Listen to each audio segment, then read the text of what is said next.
जय महाराष्ट्र मित्रांनो, आधी हे पहिले फोटो बघा, नंतर मी तुम्हाला पुढची गोष्ट सांगतोय. बघा.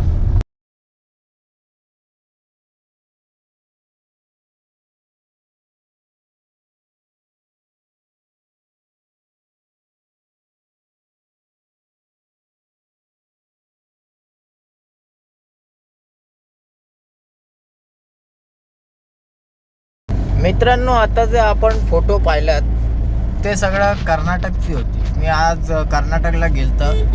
तिकडं मी पाहिलं की हे सगळं जे फलक आहे, सगळं दुकानावरती जे फलक आहे, त्याच्यात मेन गोष्ट काय आहे की ते लोकांनी इंग्लिशमध्ये तर फलक लिहिलेलं आहे त्यांचं दुकानाचं नाव, परंतु त्या लोकांनी पहिला आपल्या भाषाला त्या लोकांनी महत्त्व दिलं आहे. म्हणजे त्या लोकांनी वरती आपलं कर्नाटकमध्ये लिहिलेलं, नंतर खाली इंग्रजीमध्ये लिहिलेलं आहे. आता माझा बोलायचं असं आहे की जेव्हा महाराष्ट्रामध्ये आपण राहतात आणि महाराष्ट्राचे माणसं म्हणतंय की आपल्या दुकानचं फलक जे आहे ते मराठीत लिहा. मग तुम्ही गाडवनो तुम्हाला कशाला हे कळत नाही की ते आपण महाराष्ट्रामध्ये राहून आपली संस्कृती आहे, ते आपण आपल्या संस्कृतीला पुढं करावं.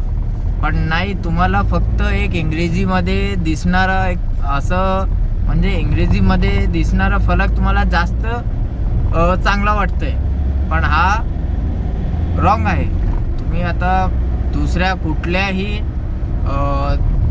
प्रदेशमध्ये जावा किंवा गुजरातमध्ये जावा किंवा हा कर्नाटकमध्ये जावा, कुठेही जावं, तिकडं तुम्हाला त्यांची भाषेचं फलक दिसणार. पण सुद्धा आपल्या मुंबईमध्ये किंवा आपल्या महाराष्ट्रामध्ये कुठंही तुम्ही लोक जे फलक लावतात दुकानाचे, त्याच्यात तुम्ही पहिला इंग्रजीमध्ये लिहितात किंवा खाली हिंदी किंवा मराठीमध्ये लिहितात.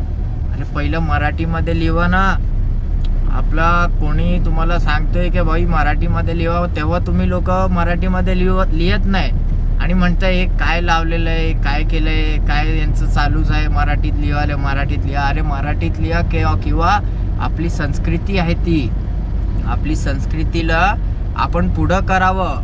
किंवा आपले जे माणसं लोकल आहे किंवा ते पर्यटक येतात त्यांना पण माहीत पडायला पाहिजे की हां बाबा इथं मराठीला महत्त्व देतात.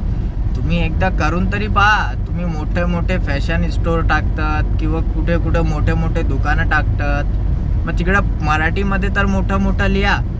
तुम्हाला ते चांगलं वाटत नाही का? तुम्ही करा एकदा. आणि जे तुम्हाला म्हणताय ना की मराठीमध्ये फलक लिहा, ते बरोबर म्हणतंय. कारण की आम्ही मुंबईमध्ये राहतात, महाराष्ट्रामध्ये राहतात, तिकडचंच आम्ही खातंय आणि तिकडच आपलं सगळं आपण करतात. मग ते तुम्हाला लिहायची गरज आहे आणि ते लिहायला लागेल तुम्हाला.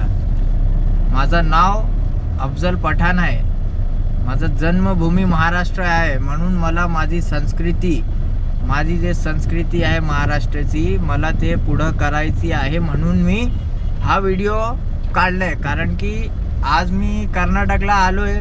इथं मी पाहिलं की सगळं कर्नाटकमध्ये मला तर काय समजलं नाही त्याच्यातलं, पण हे बघून चांगलं वाटलं की ते लोक त्यांची संस्कृतीला पुढं घेऊन जाते.